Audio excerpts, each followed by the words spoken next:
At 82, Ryan O'Neal is finally ready to talk about the woman who changed everything, Farrah Fawcett. Their names once defined Hollywood romance.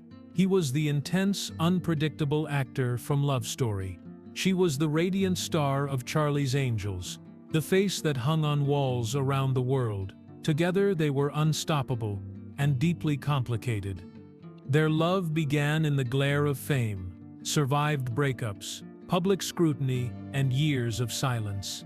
Yet even as life pulled them apart, they always found their way back. When Farrah fell ill decades later, it was Ryan who returned to her side. No cameras, no scripts, just devotion. Now, after a lifetime of reflection, Ryan looks back with humility and remorse. He admits that he never truly understood what they had until it was gone. Because in all the chaos of their careers, what remained was something real, messy, human, and unforgettable. This is the story of Ryan O'Neal and Farrah Fawcett, a love that outlasted fame, outlived judgment, and still echoes through the years. In the late 1970s, Hollywood was at its most glamorous and its most ruthless. Ryan O'Neal was still living off the success of Love Story and Paper Moon, the charming leading man with a reputation for intensity, both on and off set. Farrah Fawcett, newly world-famous from Charlie's Angels, had become an international symbol of beauty. Her smile sold millions of posters, yet those close to her said she wanted to be taken seriously as an actress. Their paths crossed in Los Angeles in 1979. The introduction came through mutual friends, one of them being Lee Majors, Farrah's husband at the time. What began as friendly conversation quickly revealed chemistry neither could ignore. Within months, gossip columns noticed their closeness. When Farrah and Majors quietly separated, Ryan was suddenly the man by her side. By 1980, they were inseparable, photographed at premieres and charity events, a couple who seemed to define the era's excess and excitement. Friends later said that the attraction was instant, but dangerous. Both were confident, competitive, and used to attention. Ryan admired her independence. Farrah was drawn to his confidence and vulnerability. Together they projected perfection. Yet even early on, small cracks showed arguments behind closed doors, conflicting schedules, and the constant pressure of publicity. Still, they insisted on facing the spotlight together.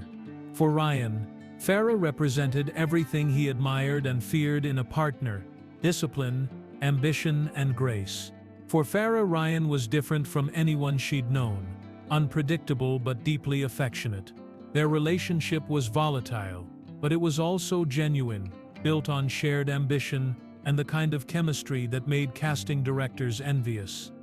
By the time the decade ended, they were Hollywood's most watched couple. Every magazine cover captured smiles that hinted at chaos underneath. They had no script, no control over the narrative.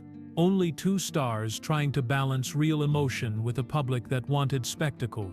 And for a while, love was enough to keep them together. As the 1980s began, Ryan O'Neal and Farrah Fawcett had become fixtures in the tabloids. To the outside world, they seemed untouchable. Two stars who had turned passion into partnership. But behind the photographs, fame had begun to change everything. Farrah was determined to prove herself as more than a poster icon. In 1984, she earned critical acclaim for The Burning Bed, a role that redefined her career and earned her an Emmy nomination. 2 years later came Extremities, another success that cemented her as a serious actress. Her transformation from glamour figure to powerhouse performer was one of the decade's defining reinventions. Ryan's career, however, was entering a quieter phase. The man once hailed as Hollywood's golden boy struggled to match his early triumphs. Projects like Tough Guys Don't Dance and Faithful failed to find audiences. The imbalance created strain. Those who knew them said Ryan's pride was wounded by Farrah's rising acclaim, while she felt pressured to reassure him that his talent hadn't faded. They separated several times throughout the decade, each breakup followed by reconciliation. Ryan's temper and Farrah's independence often clashed, yet the bond between them refused to dissolve. Their son Redmond, born in 1985, became both their shared joy and a fragile link holding them together through arguments and misunderstandings. Friends recall that by the early 90s their relationship had shifted from glamour to endurance. They no longer lived for premieres or headlines but for the rare moments of calm between storms. Still, the volatility never disappeared. Ryan's struggles with anger and jealousy continued, and Farrah's need for autonomy grew stronger. By the mid-90s, years of emotional wear had taken their toll. They parted quietly, choosing distance over continued conflict. There was no dramatic announcement, no final interview, just two people who had exhausted the intensity that once defined them. In later years, Ryan would admit that during this time, he couldn't handle her success or his own insecurities. Farrah, meanwhile, focused on her art and motherhood, saying only that some loves can live in the spotlight forever. Their story didn't end there, but the gap between them became a mirror of what fame so often leaves behind: talent, ego, and the quiet ache of unfinished love. When the 1990s arrived, Ryan O'Neal and Farrah Fawcett were living on separate paths. The break between them was not a scandal, it was exhaustion. Years of emotional friction had worn them down, and both needed distance to rediscover who they were outside the relationship that had defined them for so long. Farrah focused on creative independence. She appeared in stage productions, produced her own projects, and pursued visual art. Critics who once dismissed her now praised her discipline and control. She spent long stretches in Texas and New York, away from Hollywood's noise. Friends said she was calmer, more reflective, and determined to live life on her terms. Ryan's life moved in the opposite direction. His film offers dwindled, and public perception shifted. He faced legal issues, struggled with temper, and watched his family relationships strain. He admitted in interviews that his behavior had driven people away, including the woman he still considered the love of his life. Despite the separation, Ryan and Farrah remained connected through their son Redmond. Born into privilege but raised amid turmoil, Redmond faced challenges of his own. Both parents tried to guide him, though often from different directions. Farrah's steadiness contrasted with Ryan's volatility, but Redmond's presence ensured that communication between them never fully stopped. As the decade went on, Farrah's reputation continued to recover while Ryan's life remained unsettled. He later described those years as a wake-up call, the period when he finally realized what he had lost. Close friends recall that he spoke of Farrah often, rarely with bitterness, mostly with regret. Farrah, meanwhile, avoided public discussion of Ryan, yet never dismissed his role in her life. Those close to her said she still cared for him deeply, but had accepted that their relationship had reached its natural end.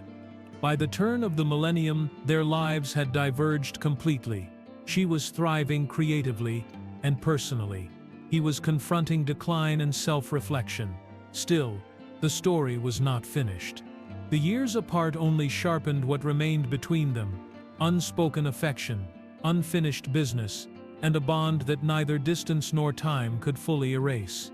By the early 2000s, Ryan O'Neal's life had quieted. His health had begun to decline, and his once busy career had nearly stopped. Then came the diagnosis: prostate cancer. The news reached Farrah Fawcett, who, despite years of distance, reached out immediately. It was the first sign that their story wasn't over. She visited him during treatment, offering the calm he once resisted, but now desperately needed. Friends say their reconnection was quiet and genuine. No public statements, no magazine covers, just two people returning to something familiar. Ryan later said it was Farrah's compassion that saved him, describing her as the only person who ever really showed up. Their renewed closeness became the beginning of a second chapter. They started spending more time together, attending events side by side, and sharing holidays with their son Redmond. The chaos that had once surrounded them was gone. This version of their relationship was simpler, marked by care rather than competition. Farrah's friends noticed the change in her. She seemed lighter, more settled, as if she had made peace with their complicated past. For Ryan, it was different. He spoke openly about how much he had taken her for granted, calling this period the first time he truly understood what love required. Those who saw them together said they appeared inseparable again, but this time without the volatility of their earlier years. They no longer needed to impress anyone. The Hollywood couple that once fed tabloids had become two aging stars who valued privacy over attention. In interviews from that period, Ryan's tone softened. He described Farrah as his anchor, saying she brought purpose back into his life. Farrah, meanwhile, rarely discussed him publicly, but made it clear to friends that she cared deeply and wanted him well. By 2005, their relationship had regained quiet stability. They lived separately but were constantly in contact. For all the years they had spent breaking apart, they had finally learned how to exist together without destroying what remained. For Ryan, the reunion was not about nostalgia, it was redemption. He later reflected that Farrah had forgiven him long before he learned to forgive himself, and for a brief moment, both seemed at peace.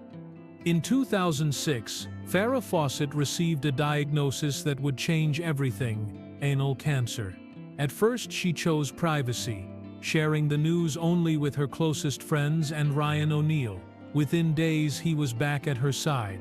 The years apart had stripped away old conflicts, leaving only loyalty. From that moment, he rarely left her. Her battle was long and public, though never self-pitying. When word of her illness spread, fans around the world sent letters, paintings and prayers. Farrah, ever graceful, thanked them quietly, but focused her strength on survival. Ryan became her caregiver, handling hospital visits, scheduling treatments, and guarding her from invasive media. Friends later said he had finally become the partner she always needed: patient, steady, and unafraid of devotion. The treatments were grueling. Farrah underwent chemotherapy and surgery in Los Angeles, followed by experimental care in Germany. Ryan accompanied her to every appointment. During interviews, his tone shifted from bravado to vulnerability. "We're a team," he said simply. "She's the brave one. A bull fame and In 2009, the world saw the truth of their bond in NBC's documentary Farrah's Story. Filmed with her consent, it chronicled her final months with unflinching honesty. Viewers saw Farrah's courage and Ryan's heartbreak as he stood beside her through every setback. The footage revealed what decades of headlines had missed: genuine love stripped of glamour. By spring of that year, the prognosis had worsened. Ryan proposed again, and Farrah accepted. Friends confirmed that plans were made quietly, but her health declined too quickly for a ceremony to take place. Still, she told him that the proposal gave her peace. On June 25, 2009, Farrah Fawcett passed away at St. John Seps Health Center in Santa Monica at the age of 62. Ryan was at her side.